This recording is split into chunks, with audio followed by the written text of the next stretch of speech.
My girlfriend vanished, turned off her location, got injured, and lied. Am I insane for wanting to dump her? I, 25 male, didn't hear anything from my girlfriend 22 female all day yesterday, even though we had plans for her to come over in the evening. When she didn't show up, I started to worrying. We share our locations via the Find My app for safety, especially since she often takes public transportation alone late at night.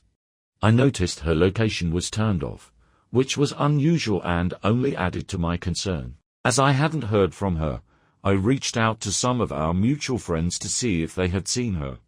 One friend mentioned they had seen her at her hobby in the evening, where she was with her mother and some guy. The friend didn't report anything unusual, certainly not an injury, so I assumed she was fine. However, I was still puzzled as to why she hadn't contacted me or shown up at my place like we planned. I tried calling her parents, and when I finally got a hold of them late at night, they seemed annoyed that I had woken them up. They didn't give me much information, except for a short, "She's asleep here at home.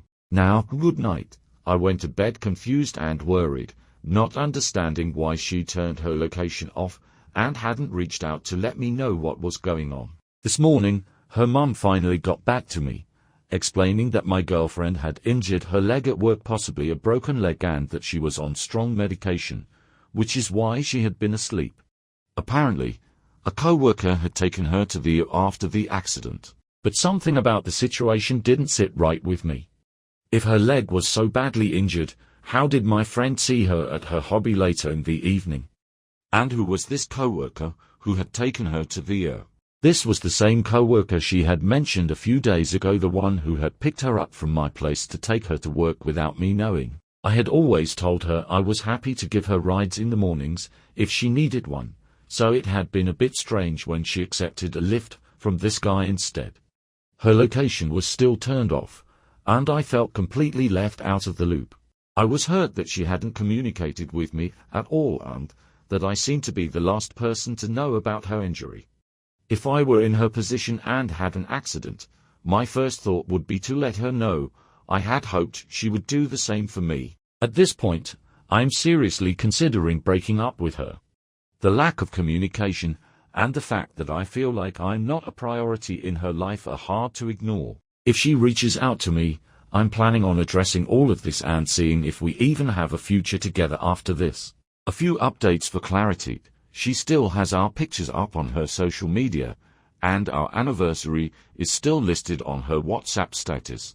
So I don't think she's trying to hide our relationship publicly. But the fact that she hasn't been honest with me about her injury and turned off her location during this time just feels off.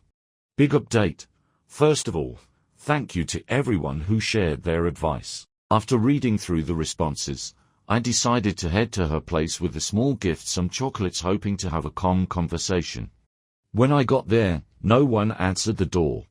Feeling confused, I called the mutual friend who had seen her the night before. She told me, "Hey, we're at the hobby horseback riding and your GF is here with that guy.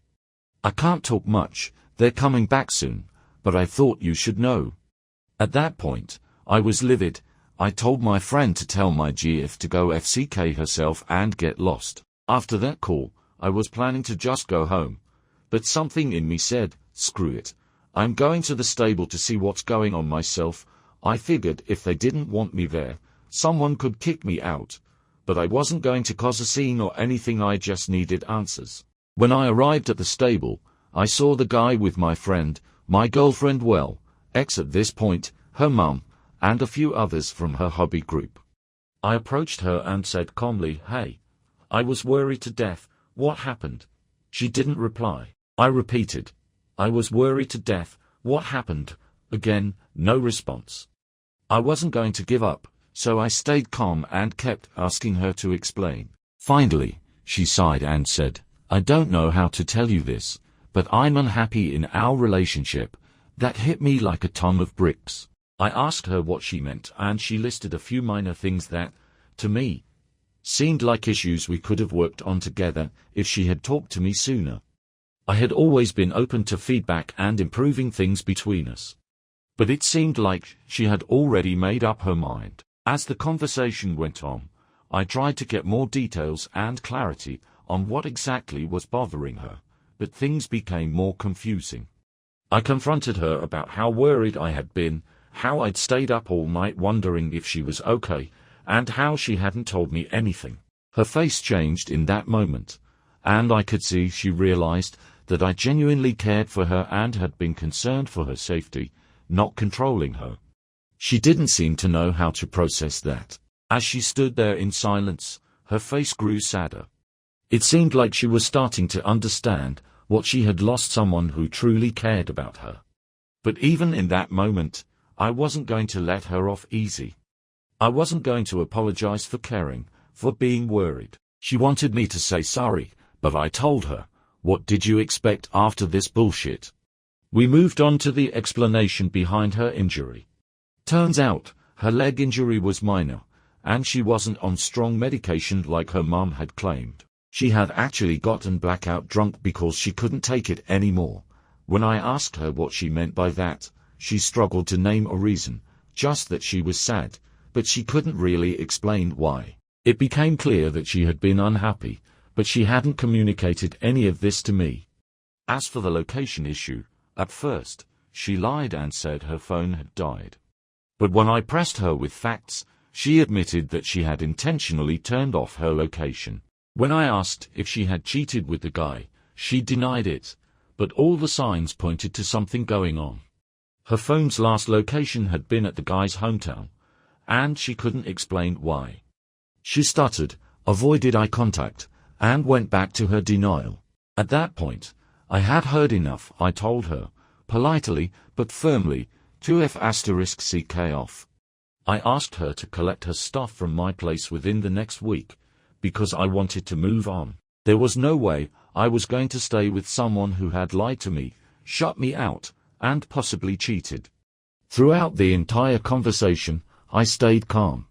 The guy who had been hanging around with her looked terrified of me, even though I wasn't being aggressive. For context, I'm a 6 feet 7 inches muscular guy, but I'm also soft-hearted. I cared deeply about this girl, even after all of this. But seeing the guy's fear and my girlfriend's, or rather, ex-girlfriend's defensiveness only confirmed what I already suspected. The guy tried to leave, but I didn't stop him. My ex tried to justify her relationship with him, saying she had been talking to him for mental guidance, and he had encouraged her to listen to her heart. She said she could turn things around with me if she wanted, but I wasn't going to let her have that option. I was done. Looking back, I honestly can't believe I allowed myself to get into such a situation. A week ago, I would have read a story like this and thought, what kind of idiot gets into this mess? But here I am, living it. To clarify some things, I'm 23, not 25 like I originally mentioned, but I'm mature for my age. I run my own successful business, make good money, and take care of myself. My ex is 20 and still in company training. She doesn't have a car or a driver's license, and she owns 3 horses she can't afford. She's in debt for unpaid horse bills, and her life seemed to unravel as our relationship went on. I tried to be there for her to support her, but clearly, this is what I get in return. It's over now, and I'm ready to move on.